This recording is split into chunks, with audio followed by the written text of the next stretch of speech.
Madrid está lleno de lugares cargados de historia. Y de rincones ocultos a plena vista. Y alguien tenía que contarlo. Soy Lorenzo Gallardo.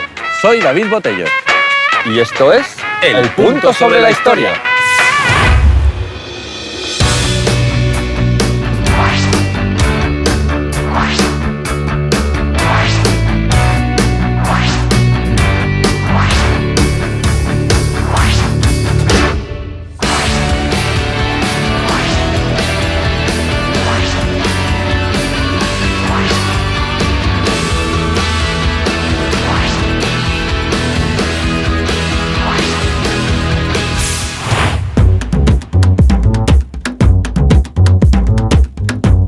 Hoy pedaleamos por los rincones menos conocidos del parque más conocido de Madrid, El Retiro. Durante mucho tiempo el parque era de uso y disfrute exclusivo de los reyes, aunque Carlos III permitió el acceso a ciertas gentes de bien. Eso sí, siempre y cuando cumplieran ciertas normas. Por ejemplo, los hombres teníamos que venir bien peinados, sin gorro, sin red y sin montera. Solo prendas decentes como la casaca o la chupa. Nada de gabanes, jaquetillas o capas. Ojo, cuidado. Las mujeres tenían que venir con la cabeza descubierta. Si les daba por venir con mantilla, tenían que guardársela en el bolso o arriesgarse a que se la requisaran. Gran éxito policial en la lucha contra las malas formas. La operación Viuda de Robledilla se ha incautado de este alijo de prendas prohibidas, jaquetillas, capas y gabanes. ¡Bravo! Después de la gloriosa revolución que echó del trono a Isabel II, ya por fin se permitió la entrada a personas normales, como tú y como yo. Así que ahora podemos entrar con maillot y todo, aunque en bici solo podemos circular por las zonas permitidas. ¡Empezamos! El punto sobre la historia.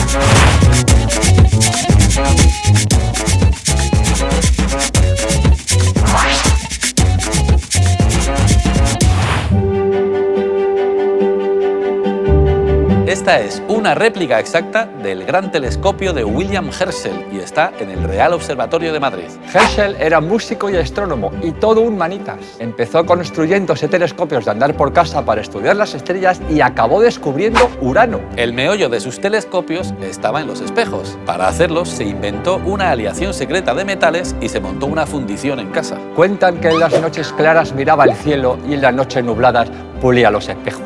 Vaya fiestorro de vida se pegaba el tío. Muchos astrónomos intentaron imitar sus espejos, pero Herschel les dijo que tararí que te vi y se llevó el secreto a la tumba. Cuando Carlos III pensó en hacer un observatorio, le fichó como la estrella de su equipo. Herschel dejó a todo el mundo todo loco cuando apareció con el no va más de los telescopios, con un espejazo de 60 centímetros, lo más potente que había en el momento. Los francesitos de Napoleón, siempre tan majetes, pensaron que era una buena idea montarse en el observatorio un cuartel y se cargaron el telescopio. Qué pequeños somos en la inmensidad del universo.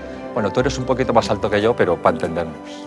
Este telescopio, dicho por el propio Herschel, es el mejor de todos los telescopios que ha construido. Por supuesto, también es el más caro. Parece ser que está un año puliendo el espejo. Su hermana Caroline cuenta que ella le daba de comer mientras él pulía. Este espejo, los astrónomos, antes de llegar los franceses, lo esconden. Y hoy lo podemos ver dentro del Real Observatorio de Madrid.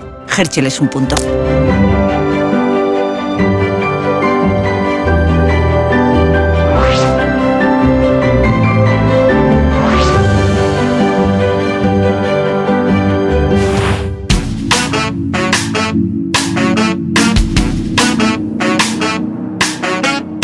Os he traído aquí al Retiro porque este señor de aquí atrás, con la mantita, es Pérez Galdós, uno de los escritores más importantes del siglo XIX y propuesto por los expertos como el mayor novelista español después de Cervantes. Él era de Canarias, pero pasó casi toda su vida aquí ya en Madrid. La culpa de que viniera a la capital fue una mujer, su prima Sisita, que vino de Cuba.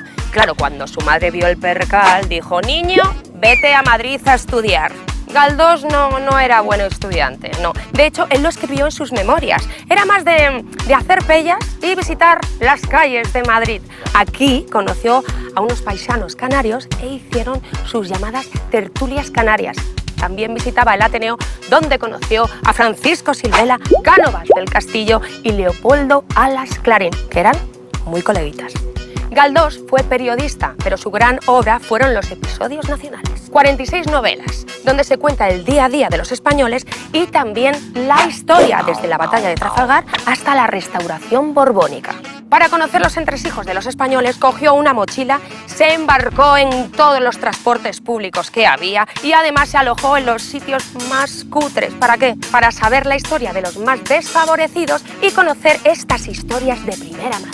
Llegó a optar al Premio Nobel de Literatura, pero su obra Electra, que era una crítica a la Iglesia, pues no le ayudó mucho al hombre, la verdad. Esta escultura es del escultor Vittorio Macho, gran amigo del literato, tanto que le llamaba al hombre abuelo. El día de la inauguración fue un acto multitudinario. Galdós vino al acto y ya estaba prácticamente ciego, así que pidió que le subieran para tocar el busto y cuando lo hizo lloró y dijo: "Te parezco bastante". Dicen que este fue su último paseo por la capital y de alguna manera despedirse de Madrid, su casa. Y justo aquí detrás, como veis, hay una estantería de la época donde se dejaban obras y los paseantes podían disfrutar de ellas. Que a propósito, podíamos dejar ahora libros de historia porque todo el mundo ya sabéis que la historia es un punto.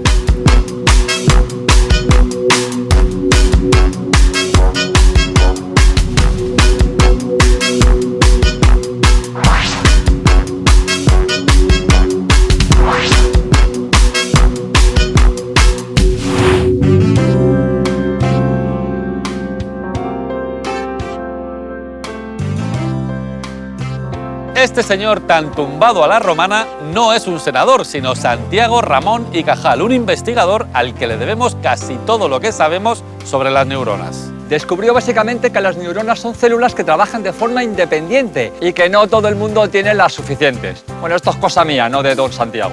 Cuando era muy joven le mandaron a la guerra de Cuba como capitán médico. Él iba encantado esperando encontrar el paraíso. Y lo que encontró fue un montón de mosquitos que casi se lo cargaron en formato malaria. Le declararon inútil, volvió a casa y le dio por investigar a tutiplén. Investigando, se enteró de que había un tipo muy listo que había descubierto una tinta para poder ver las células. Al utilizar la tinta para células, marca Acme, descubrió cómo funcionan las neuronas. Y claro, un buen día de madrugada llamaron a su puerta. Era un telegrama de Suecia. Le decían que le habían dado el Nobel de Medicina. Don Santiago Ramón y Cajal pensó: estos son cosas de los estudiantes que son unos cachondos y me quieren tomar el pelo. Y siguió durmiendo. Al día siguiente se enteró por la prensa de que era verdad. Se lo habían dado a pachas con el señor de la tinta. Lo que pasa es que el señor de la tinta no estaba de acuerdo con los descubrimientos de Ramón y Cajal. Y en lugar de quedarse calladito, va el tío y lo suelta en mitad de la gala, que igual no era el momento. Ramón y Cajal se quedó ahí todo picueto con el premio en la mano, queriendo dar las gracias a su madre y todo eso, y se encontró con el percal. Tuvieron una bronca porque Santiago le contestó, muy suavemente como era él, pero vamos, le puso en su sitio delante de todo el mundo. Vamos, que si llego a ser yo, le meto el Nobel por el Estocolmo. Ya con el Nobel, en España le empezaron a llover los honores y los cargos. Somos una gran nación, pero siempre llegamos tarde. Y cuidadito con llevarle la contraria, porque don Santiago también era culturista, tenía músculos en los músculos. A día de hoy tiene placas, hospitales y monumentos a tutiplén. Hasta hay un cráter en la Luna que lleva su nombre. ¿Os imagináis que un día le ponen a uno de esos cráteres el punto sobre la Luna en nuestro honor? El punto sobre la historia.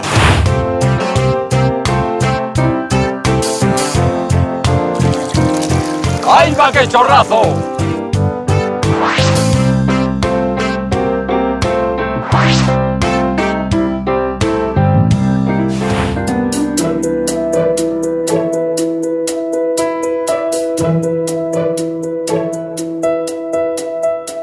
Este señor tan tieso, en modo campaña y montado en un caballo cabizbajo, es el general Arsenio Martínez Campos, político y militar del siglo XIX. Estuvo en todas las guerras de su época, que fueron muchas, pero si ha pasado a la historia por algo es por el pronunciamiento de Sagunto.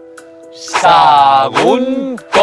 ¿Lo veis qué bien pronunciado? Y ahora un poquito de contexto, que cada vez que hablamos del siglo XIX en España estáis más perdidos que Fernando VII en la Guerra de las Galaxias. La Primera República está fatal de lo suyo. Tras el golpe de Estado del general Pavía, Serrano, que es muy buena gente, se ha puesto de jefe de Estado en plan dictador. Cánovas del Castillo tiene un partido alfonsino para sentar en el trono a Alfonso XII, hijo de Isabel II. A Martínez Campos le mola lo de Alfonso XII, pero como buen general de los de toda la vida, no entiende por qué tienen que esperar pudiendo hacer las cosas a la tremenda. El 27 de diciembre de 1876 y en plena Navidad y con un frío pelón, Martínez Campos recibe un telegrama que dice: naranjas en condiciones. Es el mensaje en clave que los alfonsistas de Valencia le han puesto diciéndole que ya si eso pueden quedar en Sagunto y tal. 2 días más tarde, Martínez Campos se planta allí con un montón de soldados y empieza a gritar como un poseso: ¡Viva Alfonso XII, rey de España! Cuando la noticia del pronunciamiento llega a Madrid, Serrano se cabrea. Es que por enésima vez se lo han quitado de en medio, pobrecito mío. También se cabrea Cánovas del Castillo. Él hubiera preferido que las cosas se hubieran hecho de otra manera, despacito y con buena letra. Bueno, que a Cánovas se le pasa pronto el cabreo. El día de Nochevieja, 2 días después del pronunciamiento, se nombra un nuevo gobierno y le ponen a la cabeza.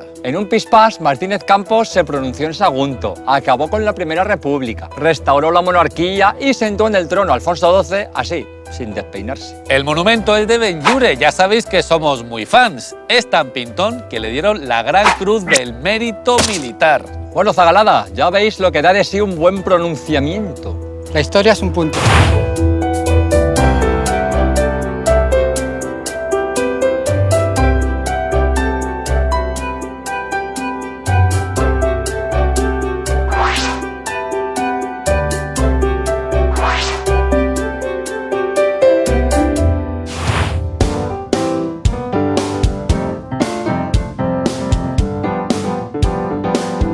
Os he citado aquí porque este hombre es Ruperto Chapí. Este fue, digamos, uno de los propulsores de la zarzuela. Este hombre nació en Villena, con 15 años, él dirigía ya la orquesta de Villena. O sea, ¿sabes? la banda del pueblo. Ya La banda del pueblo, con 15 años. Madre mía. Y a los 16 el padre le dijo: eres muy listo, muy inteligente, casca para Madrid un rato. Y cascó. Y cascó para acá. A buscarte la vida. A buscarte la vida, eso es. Y el pobrecillo era tan humilde, ¿me entiendes? No tenía dinero y tal, y él se quedaba en la calle durmiendo. Estuvo en Italia 5 años. Se casó con una mujer madrileña y tuvieron nada más y nada menos que 6 hijas y 3 hijos, 9. Madre mía. O sea, era prolífero, pero no solamente me refiero en sexualmente, sino también en las obras, porque hizo 300. 300. 300, claro. Entonces la zarzuela estaba considerada el género chico, porque la ópera duraba más y la zarzuela duraba menos. Entonces por lo llamaban género chico. Y luego entre las obras que él tuvo, la que más destacó fue la Revoltosa. ¿Sabes? La de Mari Pepa de mi vida. En cine hubo varias versiones. Una de las versiones la hizo Tony Leblanc con Carmen Sevilla. Y otra versión también en cine la hizo José Sacristán con Concha Velasco. Entre sus discípulos estaba Manuel de Falla, Albéniz, que eran genios, ¿sabes? Y pones a los pies de él, como quien dice, tú lees cosas de ellos y tal, y le ponían a Chapí para, vamos, un tío bastante talentoso, por eso digo. Y solamente deciros que, claro, con el talento que tenía este hombre, solamente falta decir que de Chapí chapó. El punto sobre la historia.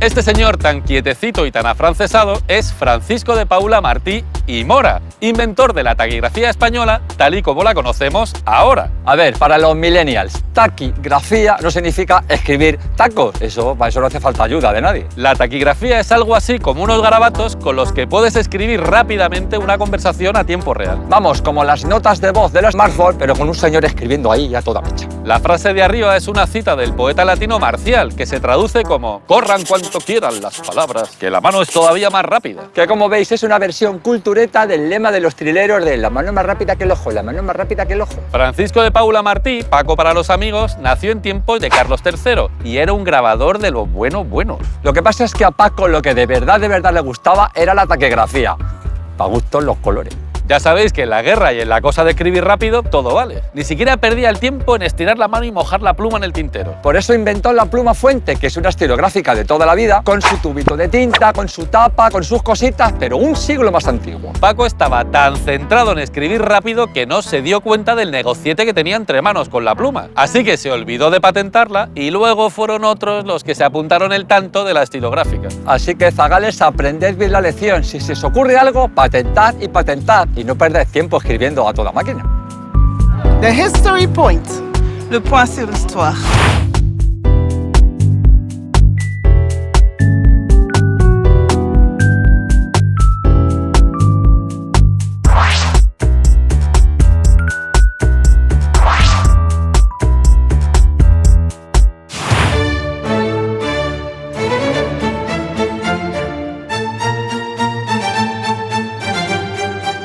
Estas ruinas tan románicas y tan románticas son de cuando Fernando III el Santo, allá por la Edad Media, y es lo que se conserva de la ermita de San Isidoro. Así como para despistar, la ermita ni se llamaba de San Isidoro ni estaba aquí. Antes estuvo en Ávila. Se le expropió a la iglesia cuando lo de Mendizábal. ¡Desamortizator! Salió a subasta, la compró por 4 duros un empresario madrileño, se la trajo a Madrid y acabó aquí en el Retiro. También cambió de nombre. Primero fue la ermita de San Pelayo, hasta que una noche los restos de San Isidoro pasaron por esta ermita Caminito de León y le cambiaron el nombre. Isidoro fue un tipo muy sevillano, muy listo y muy bueno que vivió en tiempos de los visigodos. Ha pasado a la historia como San Isidoro de Sevilla. Isidoro venía de una familia guay llena de santos. Su hermano mayor es, sin ir más lejos, San Leandro. Entre los dos, Isidoro y Leandro, tanto monta tanto, consiguieron que el rey visigodo Recaredo se convirtiera al catolicismo. Entre conversión y conversión, San Isidoro todavía sacó tiempo para escribir todo el día y pegado la pluma como un loco. Su obra más famosa son las etimologías, donde recopila todo el saber de la época. Son como la Wikipedia, pero en latín y sin conexión wifi. Desde hace unos añitos, Ávila está pidiendo que devolvamos la ermita, así que aprovechad para visitarla antes de que nos la quiten. La historia es un punto.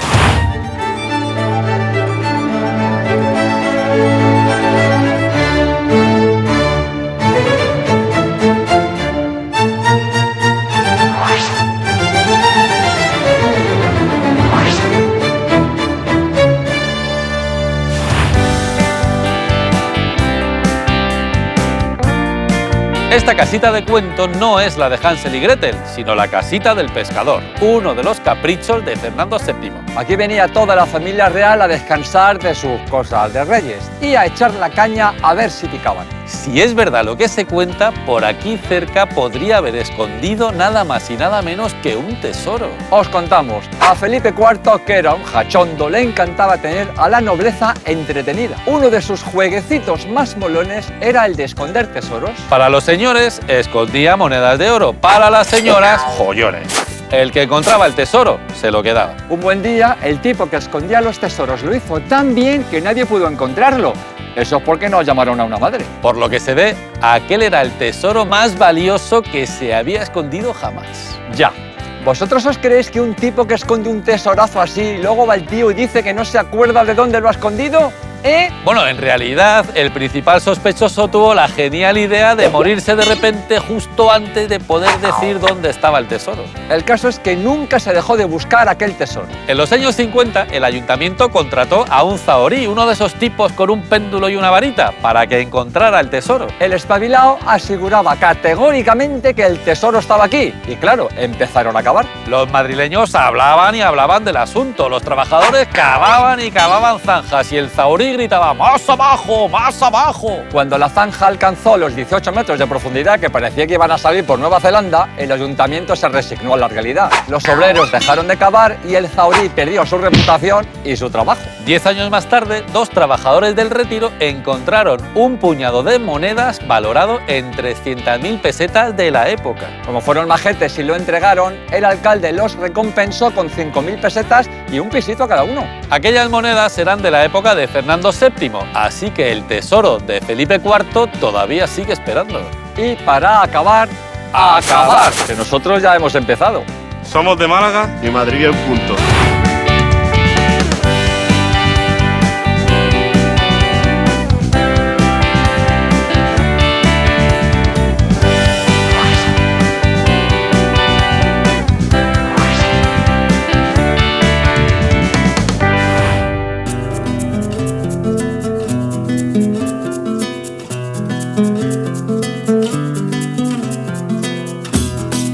Este conjunto tan costumbrista solo podía estar dedicado a los dramaturgos andaluces Joaquín y Serafín. Si ustedes vosotros no sabéis quiénes son, pues ya lo contamos nosotros. Son los hermanos Álvarez Quintero. 2 señoritos sevillanos de tumilomo, covachuelistas, diablillo y pintamonos que vinieron aquí a Madrid y encandilaron a los madrileños con un arte que estaba el sentido de arriba abajo. En el primer pinito de la infancia ya escribieron comedias y cantares. Triunfaron en su Sevilla natal. Su tierra se les quedó chica y dijeron: vámonos a triunfar a la capital, que allí hay de todo. Y de manera muy sevillana aquí se plantaron. porque al madrileño le encantaban los sascarrillos andaluces y no hacía más que partirse peso y de arriba abajo. Pero no creáis que era la típica broma de chacha andaluza, ¿no? Ellos hicieron con el andalucismo lo mismo que Arniche hizo con el casticismo. No hay más que echar un ojo a esta muchacha Zomarquicio en la Mancebilla con el mantillo que se le cae, que no se le cae, como diciendo, tú ya sabes. Y mira al jinete del sombrero en la mano que le está echando el ojo que da gusto. Algo querrá. Se empeñaron en sacar brillo a la imagen de la Andalucía y en demostrar que los andaluces tienen mucho arte en el hablar. Fueron los dos hermanos tan inseparables que ellos mismos cuentan que compartieron libros, novias y billares y triunfos, muchos triunfos. Escribieron comedia ligera de género chico y de cara al público. Y el público, por supuesto, cayó rendido a sus pies. Triunfaron sobre las tablas y en las pantallas de aquel cine de los inicios. Sencillamente maravilloso, maravillosamente sencillo. Y para despedirnos de ellos, vamos con una de sus frases favoritas. Alegrémonos de haber nacido. La historia es un punto.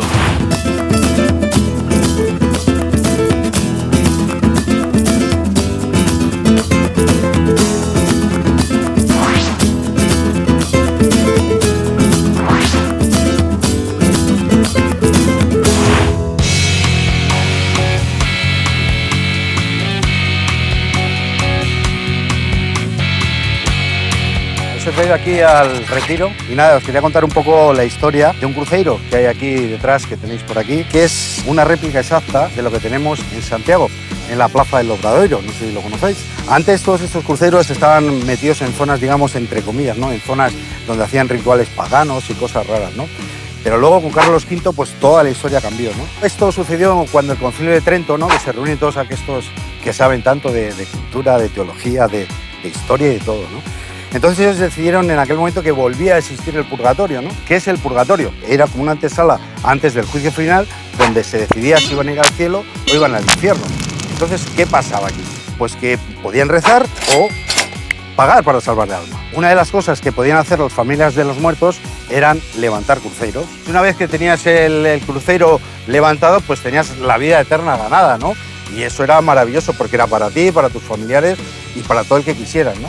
Por cierto, desde el Papa Ratzinger ya no hay purgatorio. Antes de que existiera este crucero, hubo un capricho romántico. Al acabar la Guerra de la Independencia, los franceses dejan el Retiro hecho un asco total. Cuando llega Fernando VII, se dedica a reconstruir todo esto y ¿qué decide? Pues hacer unos caprichos románticos que estaban muy de moda en Europa. María Antonieta en Versalles ya tenía uno y ¿cómo no íbamos a tener otro aquí? Lógicamente, Fernando VII era un tipo inteligente. Y uno de los caprichos que teníamos aquí en el Retiro era la casita del rico y del pobre. Y era una casita muy especial que estaba aquí y estaba llena de autómatas. Unos robots que eran casi tamaño humano. Entonces estaba moviéndose por allí y era muy divertido todo aquello. La casita tenía dos plantas. Una que era en la parte de arriba, que era la del rico, y una parte de abajo, que era la del pobre. ¿Qué ocurría en la parte de arriba? Pues que teníamos todo el mobiliario de lujo de la época y tenía una representación de la familia de los indianos que llegaban de América, que llegaban desde Cuba. Y abajo pues teníamos viviendo al esclavo negro y a su familia, que eran los que se había traído el rico desde América. ¿Y sabéis lo que pasó? Pues que todo esto desapareció. Lo demolieron todo en los 60. ¿Qué os parece? Pues no tenemos ni Yo idea. no sabía nada. ¿Seguro? Seguro. Pues ¿sabes lo que hay que hacer? Investigad y lo descubriréis. El punto sobre la historia.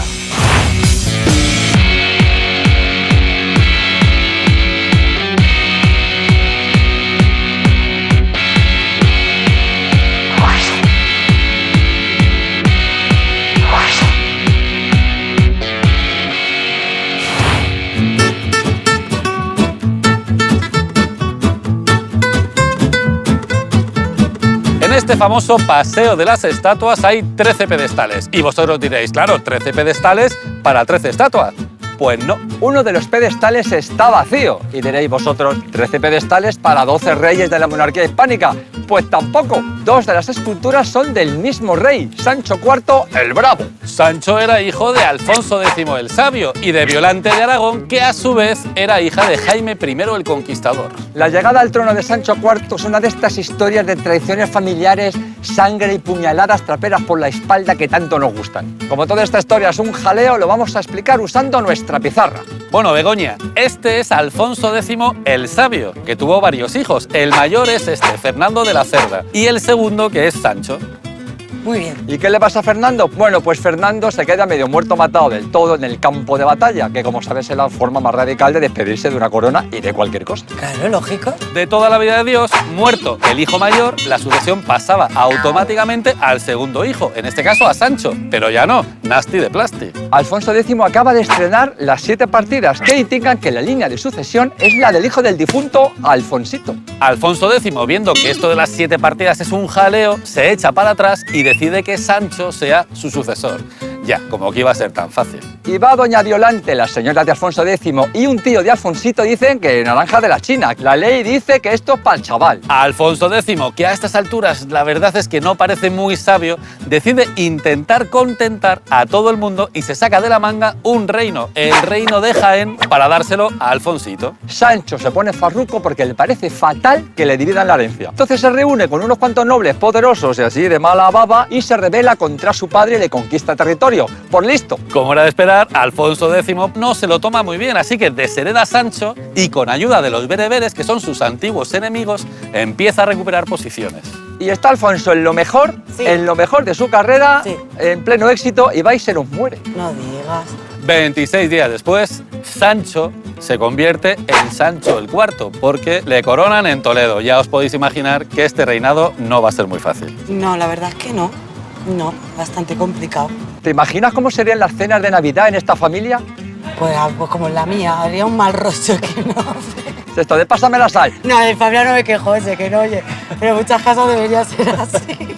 O sea, más o menos sería, pásame la sal, ven aquí a cogerla. Ya que la has cogido tú antes, era así. Claro, así que bueno, esto ha sido un apaño que hemos hecho para que entendáis más o menos la historia de Sancho IV. Juego de Tronos de Walt Disney al lado de esto.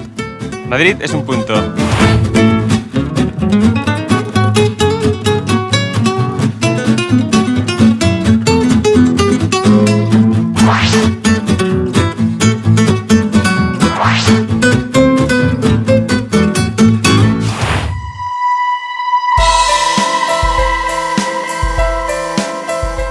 Este monolito se levanta en honor a Luis de Góngora y Argote, uno de los mejores poetas del siglo de oro y autor de la fábula de Polifemo y Galatea. En una de las dos caras vemos a Polifemo, un cíclope feo que según Góngora toca su instrumento tan mal que la selva se confunde, el mar se altera, rompe Tritón su caracol torcido, sordo huye el bajel a vela y remo. Tal es la música de Polifemo. En la otra cara vemos a la ninfa Galatea, que se echa una siesta ahí tan ricamente mientras Acis el pastor se queda topicueto. Llegó Acis y de ambas luces bellas, dulce occidente, viendo al sueño blando, su boca dio y sus ojos cuanto pudo al sonoro cristal, al cristal mudo. Lo de cristal mudo lo dice por el cuerpo desnudo de Galatea, que todo hay que explicarlo porque Góngora a veces se pone un poquito intenso. Así resumiendo, a Polifemo le da un carpe diem con Galatea. Cuando se da cuenta de que ella está enamorada del pastor Acis, le tira una roca y se lo carga. Chimpón. Un poco chico busca chica, pero a lo bestia. Es una versión de La Bella y la Bestia en la que la bestia es el malote. Góngora era un tipo de buena familia. Estudió en Salamanca, pero los estudios se le hicieron bola y como no fue capaz de terminar la carrera, le metieron a cura. Vino a la corte a buscarse la vida en tiempos de Felipe III, pero como no fue capaz, le hicieron capellán de palacio. Intentó ser un buen capellán, pero no fue capaz. Le gustaban los toros, las mujeres, el juego, el teatro, los cotilleos, el cachondeo. Mientras le dio por estar vivo, intentó que le editaran sus obras, pero no fue capaz. Eso sí, fue capaz de conseguir que Velázquez se convirtiera en el pintor de cabecera de Felipe IV. Cuando Felipe IV estaba recién llegado al trono, llegó un tal Velázquez con una mano delante y una mano detrás. Velázquez quería pintar al rey, pero no fue capaz. Eso sí, le dejaron pintar al capellán de la corte, que como os hemos contado, era Góngora. El retrato fue tan celebrado que el rey dijo, chavales, yo quiero uno igual. Así que llamó a Velázquez y este se quedó ya para siempre como pintor real. Velázquez pinta a Góngora como un tipo hastiado, amargado y orgulloso. Como no fue capaz de casi nada, acabó un poco como Polifemo. Estuvo olvidado hasta el tercer centenario de su muerte, cuando los de la generación del 27 le quitaron el polvo a sus poemas y lo convirtieron en Góngora. Y esto, punteras y punteros, no da para más. Nos ha gustado tanto esta ruta sobre el retiro que yo ya después de esto me retiro. Os esperamos en la próxima ruta del punto sobre la historia, aquí, en Telemadrid. Hoy tengo cuerpo de Góngora. El punto sobre la historia. Programón.